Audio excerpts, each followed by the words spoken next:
Lalawigan dahil sa pagkapanalo ni Manny Pacquiao at kung naghahanda na po ang palasyo para sa isang Heroes Welcome pagdating ni Pacquiao sa Maynila, dobling Heroes Welcome naman po ang inihahanda ngayon ng kanyang mga sabik kababayan diyan po naman sa Jensan at Sarangani Province. Nagpapatrol, Jay Dayupay. Parang senehan ang bulwagang ito sa Philippine Military Academy sa Baguio. Sa dami ng mga taong nais manood ng sagupaang Pacquiao at Cotto, nagtipon-tipon ng mga prominenteng tao, politiko, mga opisyal ng militar at mga dayuhan. Napalundag ang lahat ng mapabagsak ng pound-for-pound king si Cotto. Dahil sa panibagong tagumpay na ito, binabalak i-preserve ang boxing gloves na ginamit ni Pacquiao nang mag-ensayo sa Baguio. Sa Albay, laking tuwa rin ng pamilya Fernandez sa tagumpay ni Pacquiao. Ng Team Pacquiao ang kaanak nilang si Buboy Fernandez. Tuwang-tuwa rin ang anak ni Buboy na si Paul Francis sa panibagong tagumpay ng kanyang ninong Manny. Puno rin ang mga pay-per-view sa Cebu, sa Barangay San Nicolas. Siksika ng mga tao makapanood lang sa umaatikabong bakbakan ng People's Champ at Puerto Rican boxer. Sa Bacolod City, dumadagundong ang Bacolod Arts Youth and Sports Center nang ideklarang panalo si Pacquiao. Pero siyempre, mas ipinagmamalaki si Pacquiao sa Jensan. Kantsaw ang inabot ni Cotto sa mga kababayan ni Pacman. Pinuri si Pacquiao maging ng mga dating nakaaway sa politika. Kahit gaano kalakas si Cotto, kaya ni Manny, and that the speed of Manny was still there even with the punches that he actually received. Umaalab din ang suporta ng mga taga-Kiamba Sarangani sa pound-for-pound king. Tiniis ang gutom, mapanood lang ang laban. Dalawang Heroes Welcome ang sasalubong kay Pacquiao sa kanyang pag-uwi sa Nobyembre 21 sa Jensan at Sarangani. Jay Dayupay, Patrol ng Pilipino, General Santos City. Hindi po naman bababa sa 10 ang iniulat na namatay sa Metro Manila at ilang pang probinsya sa gitna ng mainitang sagupaan kahapon ni Pacquiao at Cotto.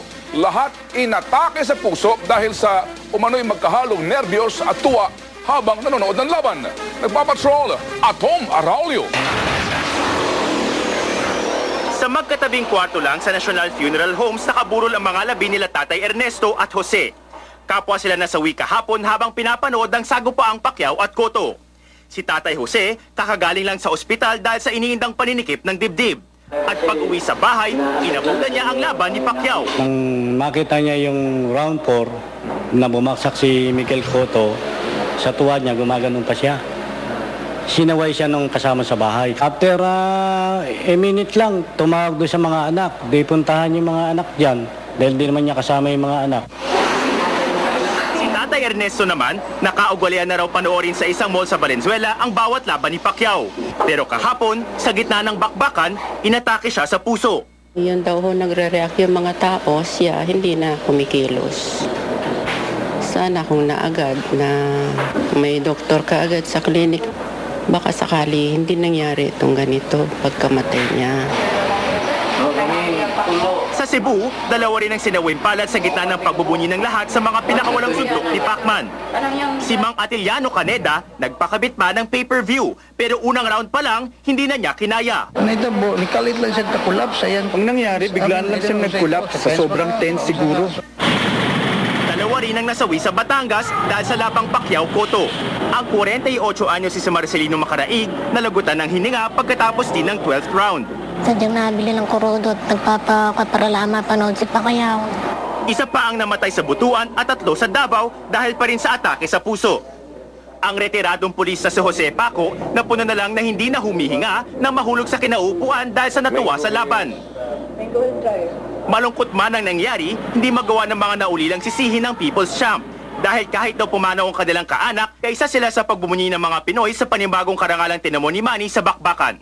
Atom Araulio, Patrol ng Pilipino.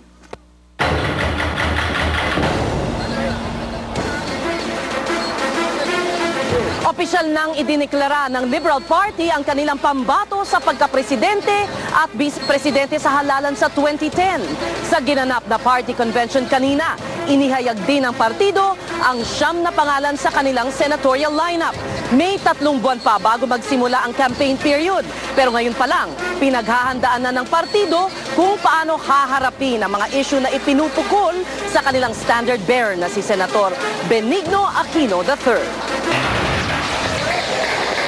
Hindi na nagkaroon ang Liberal Party ng magarbong convention. Nagpulong na lamang ang National Executive Council at National Directorate kung saan tinanggap ni na Senador Benigno Aquino III at Manuel Rojas II ang nominasyon bilang kandidato sa pagkapresidente at vice-presidente. Inihayag din ng partido ang 9 nilang kandidato para senador. Nadagdag sa listahan sina Brigadier General Danilo Lim at Sonia Rocco, asawa ng yumaong Senador Raul Rocco. Pero ang malaking sorpresa ay si dating Secretary Ralph Recto, nakabibitiw lamang sa gabinete ni Pangulong Arroyo.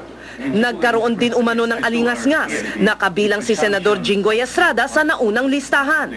Pero tumutol umano ang marami sa mga miyembro ng partido. Itinanggi rin ng partido na may bago silang pag-uusap sa kampo ni dating Pangulong Estrada. Pero ang mas malaking issue sa partido at sa standard bearer nito ay ang anibersaryo ng massacre ng mga magsasaka sa Hacienda Luisita noong November 16, 2004 at ang anomalya umano sa paggawa ng exit toll ng SCTEX sa lupain ng Hacienda Luisita na pag-aari ng pamilya Cojuangco. Hindi ito direktang binanggit ni Senador Aquino, ngunit pinasaringan niya ang mga paratang mula sa kampo ni Senador Manny Villar. Naaawa ko sa kanila. Dahil pag nagsinungaling ka, kailangan mo ng pangalawa para suportahan ang una. Pangatlo, para suportahan ang pangalawang kasinungalingan. At ang haba-haba na ho ng kanilang magsisinungaling, pati sila nahilo na. Nitong weekend, sinabi na ng mga campaign officials na di na dadating sina Senador Noynoy at Mar, ngunit dumalo rin ang dalawa. Ayon sa sources, nangamba silang sagutin direkta ni Senador Noynoy ang issue ng Hacienda Luisita o kaya'y sugurin ng mga nagpoprotesta. Matapos ang pagpupulong, hindi na sumipot si Senador Noynoy sa press conference. Ang mga kasamahan na lang ang nagtanggol ukol sa issue ng Hacienda Luisita. Si Senador Noynoy walang kinalaman na kahit ano sa pagsawi, pagkamatay nung mga demonstrators nung araw na yon, no? So tanggalin natin itong spin or itong gustong paandarin ng mga katunggalin. Pag-uusap kami. Sinagot naman ng bagong spokesperson ng kampanya ang issue ng katiwalian sa SCTEX. Meron lang kaming Walang overpricing at tulad ng sabi ni Senador Rojas, kung merong anomalya, unang-una na po si Senador Aquino ang magpaprotesta at handa siyang pumasok sa kahit na anumang ethics investigation. Ganun pa man, nadagdagan ang kumpiyansa ng LP sa bagong labas na survey ng Pulse Asia. Base sa resulta, tansya ni dating Senador Franklin Drilon, 9.5 milyong boto ang lamang ni Senador Noynoy sa sumunod sa kanyang si Senador Villar. Mga kapamilya, live po tayo ngayon sa Hacienda Luisita sa Tarlac.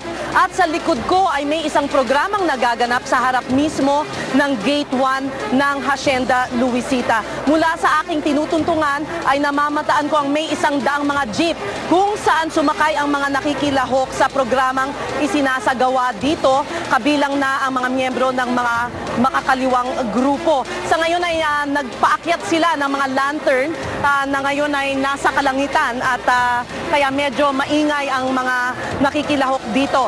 Taong 2004 po nang maganap ang marahas na pagbuwag sa picket line ng mga welgista sa Hacienda Luisita. At sa pagsabak ni Senator Benigno Aquino III sa karera sa pangpanguluhan, muli na namang binubuhay ang issue. Hiling ng mga magsasaka, ayusin muna ni Senator Aquino ang problema sa naluluging Central Azucarera de Tarlac. Nang humupa ang putukan, 7 ang namatay sa hanay ng mga rallyista. Makalipas ang 5 taon, dahil sa strike, hindi pa natatamnan ng tubo ang lupain ng Hacienda Luisita. Walang trabaho ang mga manggagawa at magsasaka. At muling nauungkat ang issue ng pamamahagi ng stock certificates tulad nito sa mga magsasaka, imbes na lupa noong nanunungkulan pa si dating Pangulong Cory. Nabigyan ang mga magsasaka ng 33% ng pag-aari sa Hacienda Luisita na tinatayang nagkakahalaga ng 118 milyon pesos ngayon. Pero nakabinbin pa ang kaso sa Korte Suprema na bunsod ng strike noong 2004. Noong 1 linggo, nagsimulang magparehistro ang mga magsasaka upang pansamantalang tamnan ang lupa ng hacienda. Ang iba kasing bahagi ng hacienda, tinatamnan ng hindi naman residente doon at wala namang pahintulot ng mga magsasaka o ng pamilya Cojuangco. Dahil na-strike nga, wala ng trabaho, ngayon kailangan namin mabuhay. Ang gusto namin, kaming mga beneficiary rito, pare-parehas ang karapatan. Barangay Balete ay naabisuhan ng pagre-rehistro yung mga beneficiaryo na gumagamit po ng lupa. Sa ganun po, malalaman po